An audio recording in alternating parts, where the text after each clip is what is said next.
Executive Director Fulton, you have some very vocal critics, some on this call, and mostly a lot in the public. They've called for your resignation. There seems to be excuse after excuse after excuse, even on this call. And I think it's kind of an understatement. And you kind of need to get your act together. I think that, quite honestly, I went online this morning. There are zero appointments for me to get my ready ID, or the real ID. My staff gets calls every day, to the chairwoman's point about you can't get you are only rivaled, by the way, by the Department of Labor. So they can't get their money from DOL because they can't get a license to prove, or some kind of ID to prove who they are. This is a terrible, terrible cycle. And it's just unfortunate. And I just think that at some point, either all your employees will have had COVID or should have had the vaccine by now. It just seems to me that it's just unacceptable. And the excuses are becoming, as you heard from every single person, just so frustrating. It took a really long time for services to get moved online. Problems that were foreseen were exacerbated by closing centers.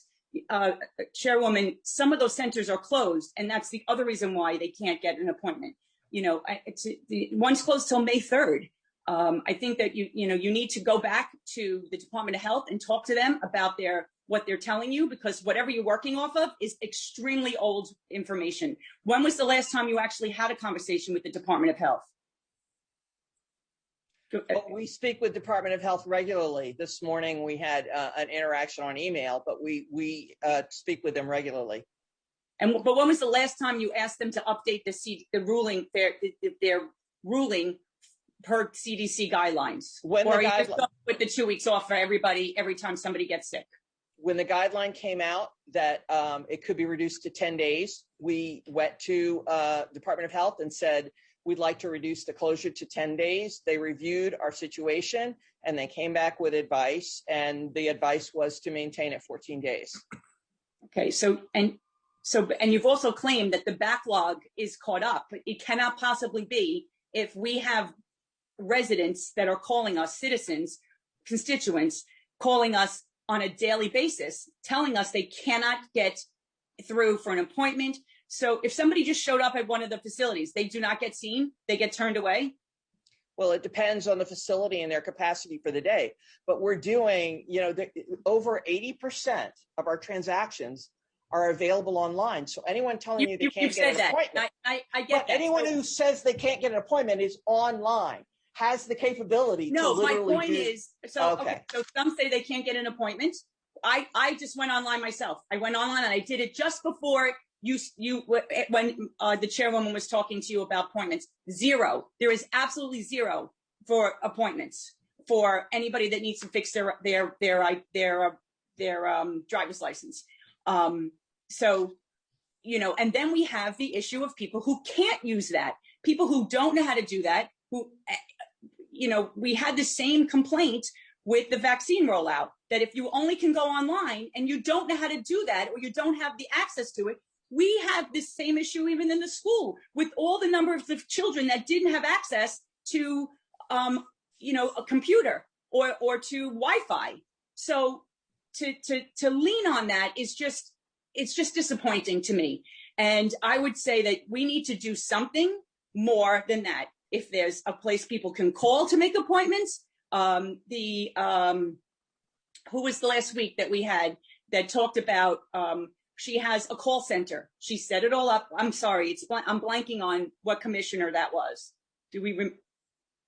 It's been so many. If somebody remembers, just chime in. But they set up a call system, set up something so that people, and then when people call up, you can say, oh, you can do that online. Let me help you. Because quite honestly, and then to tell us your staff is only at 35 to 40%, is that because all the closures? Is that why you're at a 35 to 40% staff, or is that how many are in each location when they are actually open?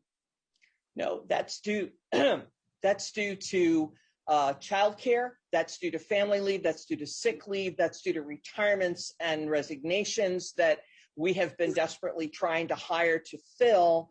Well, that doesn't apply to agencies, but yeah, those are the number of people who are literally physically in the facility on any given day, because they're using it is sick leave, whether they're dealing with family with COVID, whether they're quarantining. Once we have the vaccinations finished, the quarantines, the blanket quarantines will end. It was children and families that set up hotlines. And so I think, honestly, somebody out there knows when the Republicans are testifying, because the phone's ringing here now, Nancy. In any event, children and families set up the hotline. So I would implore you to maybe speak with her and talk to that commissioner and find out what she did to set up a hotline, because honestly, this is just, and we need, and you actually need to speak to the DOH. We cannot have people closed for 2 weeks. So that's really all I have. I'm sorry. I got so passionate about it, but I have people, they're calling, they're crying. It's just an awful situation. And it's just an awful situation. And it starts with you, executive director. So I need you to fix it. And now, please.